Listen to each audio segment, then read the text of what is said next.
Hi friends, welcome back to our channel. இன்னைக்கு நம்மளோட சேனல்ல வந்து பாத்தீங்கன்னா ஒரு சூப்பரான ஸ்வீட் ரெசிபி பார்க்க போறோம். என்ன ஸ்வீட் ரெசிபி அப்படினா வந்து திரி கொழுக்கட்டை ஐ மீன் வந்து பால் கொழுக்கட்டை எப்படி நம்ம செய்யலாம் அப்படின்றத தான் பார்க்க போறோம். இந்த பால் கொழுக்கட்டையில ஒரு ஸ்பெஷல் இருக்கு. அது என்னன்னா நான் வந்து இப்போ இட்லி மாவு அரைக்கும் பொழுதே அதில் இருக்கிற மாவு எடுத்து தான் வந்து பார்த்திங்கன்னா நான் இந்த கொழுக்கட்டையை செய்ய போகிறேன். அதுக்கு நான் வந்து பார்த்திங்கன்னா இட்லி மாவு அரைக்கும் பொழுது அரிசி மாவு மட்டும் தனியாக இந்த மாதிரி வந்து ஒரு காட்டன் துணியில் எடுத்து வச்சுருக்கேன். இல்லை உளுந்து மாவுலாம் சேர்க்கக்கூடாது. ஒன்லி வந்து பார்த்திங்கன்னா அரிசி மாவு மட்டும்தான். நீங்கள் இட்லிக்கு எந்த அரிசி வேணாலும் போட்டு ஊற வைக்கலாம். ஸோ எந்த அரிசியாக இருந்தாலும் இதில் அந்த கொழுக்கட்டையை வந்து செய்யலாம். ஏதாவது ஒரு காட்டன் துணி அரல்ஸ் வந்து பார்த்திங்கன்னா நான் இட்லி துணி தான் எடுத்திருக்கேன். ஸோ அந்த துணியில் இந்த மாவை எடுத்துகிட்டு இந்த மாதிரி ஒரு மூட்டை மாதிரி கட்டிடணும். அப்போ தான் வந்து இதில் எக்ஸஸாக ஏதாவது தண்ணி இருந்துச்சு அப்படின்னா வந்து வடியும். ஸோ கொஞ்சம் நேரம் வந்து அந்த மாவை எடுத்து இந்த மாதிரி ஒரு சின்னதாக மூட்டை மாதிரி கட்டி இந்த மாதிரி தட்டில் வந்து வச்சிடலாம். நார்மலாக நம்ம இந்த கொழுக்கட்டையை வந்து இடியாப்பு மாவோ இல்லை அரிசி மாவுலையோ அப்படி தான் செய்வோம். நான் வந்து பார்த்திங்கன்னா இட்லி மாவு அரைக்கும் பொழுது அதுலேருந்து எடுக்கிற அரிசி மாவு தான் எடுத்து வந்து நான் இந்த கொழுக்கட்டை செய்ய போகிறேன். இங்கே பாருங்கள், இந்த அளவுக்கு தான் நான் மாவு எடுத்து வச்சுருக்கேன். ஸோ கெட்டியாக ஆனதுக்கப்புறம் ஈஸியாக வந்து நம்ம திரட்டுறதுக்கு வரும். ஸோ அதனால தான் வந்து தனியாக கொஞ்சம் நேரம் எடுத்து நான் ஒரு துணியில் கட்டி வச்சேன்.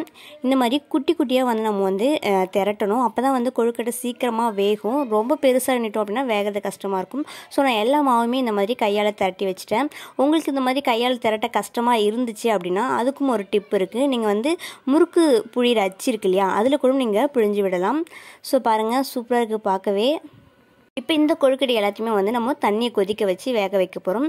ஸோ உங்களுக்கு எந்த அளவுக்கு தேவையோ அந்தளவுக்கு தண்ணி வச்சுக்கிட்டு நம்ம இந்த மாதிரி திரட்டி வச்சோம் இல்லையா, அந்த கொழுக்கட்டையை வந்து இந்த கொதிக்கிற தண்ணியில் வந்து போடணும்.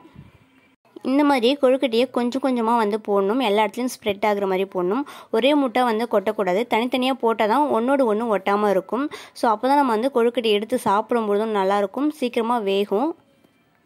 தண்ணி வந்து உங்கள் அளவு தான். உங்களுக்கு எந்த அளவுக்கு தேவையோ அந்தளவுக்கு நீங்கள் தண்ணி வச்சுக்கலாம்.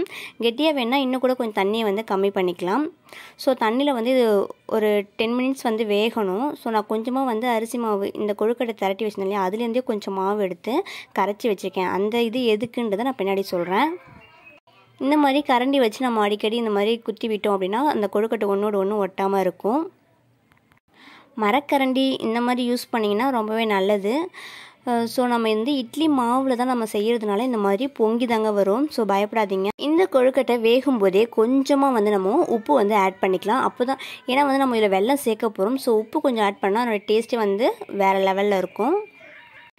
இந்த கொழுக்கட்டையை இந்த மாதிரி நீங்கள் கரண்டி வச்சு கிளறி விட்டுருந்தீங்கன்னா கொஞ்சம் நேரத்தில் வந்து ஒன்றோடு ஒன்று ஒட்டாமல் தனித்தனியாக இருக்கும்.